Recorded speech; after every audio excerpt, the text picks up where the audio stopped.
Hello everyone. I am करण वर्मा और हम पढ़ रहे हैं financial management subject. Financial management subject के अंदर हमने स्टार्ट किया है रेशियो एनालिसिस को, जिसमें से हमने रेशियो एनालिसिस क्या होता है वो प्रीवियस वीडियो में पढ़ लिया है। ठीक है। और हमने स्टार्ट किया था प्रीवियस वीडियो में रेशियो एनालिसिस के टाइप। ठीक है। अब टाइप के अंदर हमने कवर कर लिया है लिक्विडिटी रेशियो को, और लिक्विडिटी रेशियो क्या होता है। ठीक है, लिक्विडिटी रेशियो के भी टाइप हमने पढ़ लिया है। ठीक है, तो अगर आपने प्रीवियस वीडियो नहीं देखा तो प्लीज प्रीवियस वीडियो देखिए ताकि आपको अच्छे से समझ आए। फिर हमने स्टार्ट किया लेवरेज रेशो। ठीक है। इससे पहले वाले वीडियो में हमने देखा लेवरेज रेशो क्या होता है। ठीक है। तो अगर आपने वो वीडियो नहीं देखा तो वो वीडियो देखिए। ठीक है। इसके पहले वाले वीडियो में हमने क्या पढ़ा, लेवरेज रेशो क्या होता है। जिसके लेवरेज रेशो के अंदर सॉल्वेंसी रेशो आता है। सॉल्वेंसी रेशो भी हमने पढ़ लिया है कि सॉल्वेंसी रेशो क्या होता है। सॉल्वेंसी रेशो के अंदर आते हैं डेब्ट टू इक्विटी रेशो। ठीक है, टोटल एसेट टू डेब्ट रेशो, प्रॉपर्टी रेशो और इंटरेस्ट कवरेज रेशो। इन चारों रेशो में से हमने फर्स्ट रेशो डेब्ट टू इक्विटी रेशो इसके पहले वाले वीडियो में पढ़ लिया, और एक क्वेश्चन भी प्रैक्टिकल सॉल्व करके देखा था ताकि आपको अच्छे से समझ में आए। आज हम पढ़ेंगे टोटल एसेट टू डेब्ट रेशो। ठीक है। ये क्या होता है, ये क्यों निकाला जाता है, इसके बारे में आज हम पढ़ेंगे और प्रैक्टिकल क्वेश्चन भी करेंगे। तो देख लेते हैं टोटल एसेट टू डेब्ट रेशो क्या होता है। ठीक है। टोटल एसेट टू डेब्ट ratio, the total asset to डेब्ट रेशो इज अ वे, क्या है, एक रास्ता है, way to see how much of a company assets are covered it's on it's डेब्ट। मतलब इसका मतलब क्या हो गया कि कंपनी अपने असेट से, जो कंपनी के पास असेट्स है, उस असेट से अपने लोन को या फिर लाइबिलिटी को कितना कवर कर पाती है, या फिर कितना अपने असेट से वो डेब्ट को पे कर पाती है कि नहीं कर पाती, वो जानने के लिए क्या निकाला जाता है, टोटल असेट टू डेब्ट रेशियो। ठीक है। कंपनी के असेट्स इतने हैं कि नहीं है कि वो अपने लोन्स को, लॉन्ग टर्म लोन्स को पे कर सकती है या नहीं कर सकती, वो देखने के लिए, वो जानने के लिए ये कौन से रेशो का यूज किया जाता है, टोटल असेट्स टू डेब्ट रेशो निकाला जाता है। ठीक है। तो आपको समझ में आ गया कि टोटल एसेट्स टू डेब्ट रेशो क्यों निकाला जाता है और ये क्या होता है। ठीक है। अब हम देखते हैं कि टोटल एसेट्स क्या हो। Total assets everything the company owns has value, जो कि कंपनी के इसमें वैल्यू, लाइक कैश, बिल्डिंग्स और इक्विपमेंट। जो भी कंपनी के पास एसेट्स हैं, जो भी एसेट्स हैं, एवरीथिंग जो कि वैल्यू रखती है, वो टोटल एसेट्स के अंदर आएगा। जैसे कैश हो गया, कोई बिल्डिंग हो गई, मशीनरी हो गई, कंप्यूटर सिस्टम हो गए, इक्विपमेंट जो भी कंपनी के पास है, वो क्या कहलाएंगे, एसेट्स कहलाएंगे। और वो किसके अंदर आएंगे, टोटल एसेट्स के अंदर। ठीक है। अब लॉन्ग टर्म डेब्ट। ठीक है। लॉन्ग टर्म के अंदर क्या आएगा, जो भी कंपनी ने लोन लिया है या फिर जो भी बिल चुकाना है लॉन्ग टर्म के लिए, वो सब क्या आएगा, लॉन्ग टर्म डेब्ट के अंदर आएगा। अब the ratio, the ratio is calculate by dividing the company total assets bye it's total डेब्ट। अब अगर टोटल एसेट्स टू टोटल डेब्ट निकालना है तो नाम से पता चल रहा है कि इसका फॉर्मूला क्या बनेगा, टोटल एसेट्स टू डेब्ट ratio equal to total asset divided by long term डेब्ट। ठीक है। और पढ़ लेते हैं इसके बारे में। टोटल एसेट्स टू टोटल डेब्ट, if the ratio is high, अगर टोटल एसेट्स और टोटल एसेट टू टोटल डेब्ट रेशियो निकाल रहे हैं अपन, और अगर रेशियो हाई है तो उसका मतलब क्या होगा कि जो कंपनी के पास एसेट्स है कंपेयर टू इट्स डेब्ट वो ज्यादा है। मतलब कंपनी के पास 1 लाख का लोन है लेकिन उसके पास एसेट्स है 10 लाख का, तो वो इजिली कंपनी के लोन को या डेब्ट को पे कर सकती है।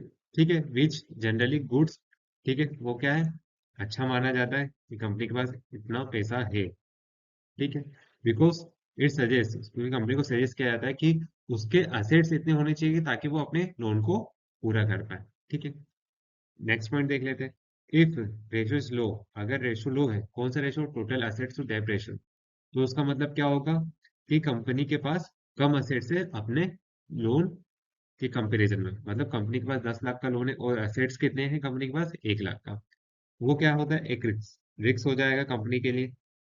ठीक है, क्यों, क्योंकि कंपनी अब इस पोजीशन पे नहीं है कि वो अपने लोन्स को अपने असेट से कवर कर पाए या फिर उसको पे कर पाए। ठीक है, तो ये एक रिस्क हो जाता है कंपनी के लिए। ठीक है, तो आप अच्छे से समझ गए टोटल असेट्स टू डेब्ट रेशो अगर हाई हो तो क्या होता है, लो हो तो क्या होता है, और टोटल डेब्ट असेट्स होता क्या है और क्यों निकल आता है। ठीक है, अब हम एक क्वेश्चन एग्जांपल क्वेश्चन करके देख लेते हैं ताकि आपको और अच्छे से समझ में आए। ठीक है, एक फॉर्मूला देख लो इसका। Total assets to debt ratio का फॉर्मूला क्या है? Total assets divided by long term डेब्ट। जो भी कंपनी के लॉन्ग टर्म डेब्ट है, लॉन्ग टर्म लोन है, उसको डिवाइड कर देंगे किससे? टोटल एसेट्स से। तो हमारे पास क्या आ जाएगा? टोटल एसेट टू डेब्ट रेशियो। ठीक है, एक क्वेश्चन करके देखते हैं अपन। ठीक है, अभी ये क्वेश्चन है आपके सामने। ठीक है, प्रैक्टिस के लिए क्वेश्चन भी कर लेते हैं। Calculate the total asset to डेप्थ रेशियो फ्रॉम फॉलोइंग इन्फॉर्मेशन। ठीक है, हमारे पास क्या क्या इन्फॉर्मेशन है? टोटल एसेट्स है हमारे पास। ठीक है, टोटल डेप्थ से और करंट क्रेडिटर से। ठीक है, बिल्स पेबल, बैंक ओवरड्राफ्ट और आउटस्टैंडिंग एक्सपेंसेस। ठीक है, तो हमें क्या चाहिए? हमारा फॉर्मूला क्या है? Total asset to long term डेप्थ। ठीक है, तो टोटल एसेट्स तो हमें डायरेक्ट दे के रखा है इसके अंदर। यहाँ पे दे रखा है टोटल एसेट। ठीक है, टोटल एसेट दे रखा, हमें क्या निकालना है? लॉन्ग टर्म डेप्थ निकालना है। ठीक है, अब लॉन्ग टर्म डेप्थ कैसे निकालेंगे अपन? पहले तो करंट एसेट्स निकालेंगे। ठीक है, करंट एसेट्स लाइबिलिटी निकालेंगे, सॉरी एसेट्स नहीं, लाइबिलिटी निकालेंगे। करंट लाइबिलिटी निकालेंगे। ठीक है, कैसे निकालेंगे? क्रेडिटर्स क्या है? करंट लाइबिलिटी है। ठीक है, बिल्स पेबल क्या है? करंट लाइबिलिटी, जो कि हमें 1 साल या 6 महीने के अंदर अंदर 12 मंथ के अंदर अंदर पे करना है। ठीक है, आउटस्टैंडिंग एक्सपेंसेस, वो भी करंट लाइबिलिटी है। इन सबका टोटल करेंगे तो हमारे पास कितना आ जाएगा? 2,30,000 रुपए। ठीक है, और यहाँ पे दे के रखा टोटल डेप्थ। अब हमें क्या चाहिए? लॉन्ग टर्म डेप्थ निकालना है। ठीक है, किसको डिवाइड करना है? लॉन्ग टर्म डेप्थ को। तो लॉन्ग टर्म डेप्थ कैसे निकालेंगे? टोटल डेप्थ में से माइनस कर देंगे करंट डेप्थ को, मतलब करंट लाइबिलिटी को, तो हमारे पास क्या आ जाएगा? लॉन्ग टर्म डेप्थ आ जाएगा। ठीक है, तो हमारे पास 12 लाख रुपए क्या है? लॉन्ग टर्म डेप्थ है, माइनस कर देंगे टोटल डेप्थ, करंट लाइबिलिटी को, 2,20,000।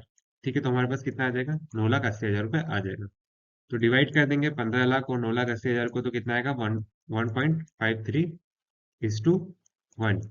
ठीक है, तो हमारे पास ये क्या शो कर रहा है कि हमारे पास असेट्स ज्यादा है कंपेयर टू डेप्थ के। तो कंपनी एक अच्छी पोजीशन पे है, वो आराम से अपने असेट से अपने लॉन्ग टर्म डेप्थ को पूरा कर सकती है। तो हम टोटल असेट्स टू डेप्थ रेशियो इसलिए निकालते हैं कि हम ये देख लें कि कंपनी अपने असेट से अपने लॉन्ग टर्म डेप्थ को फुलफिल करने के एबल है, एबिलिटी रखती है, या फिर उसके असेट्स इतने हैं कि वो अपने कंपनी के डेप्थ को पे कर सकती है। वो पोजीशन, वो सारी चीजें देखने के लिए हम क्या निकालते हैं? टोटल असेट्स टू डेब्ट रेशियो निकालते हैं। ठीक है, आई होप आपको बहुत अच्छे से समझ में आया होगा टोटल असेट्स टू डेब्ट रेशियो। ठीक है, इसके आगे वाले लेक्चर में हम नेक्स्ट रेशियो करेंगे।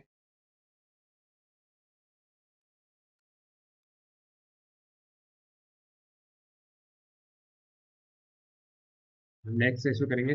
Thank you so much. Please subscribe my channel और like this video. Thank you.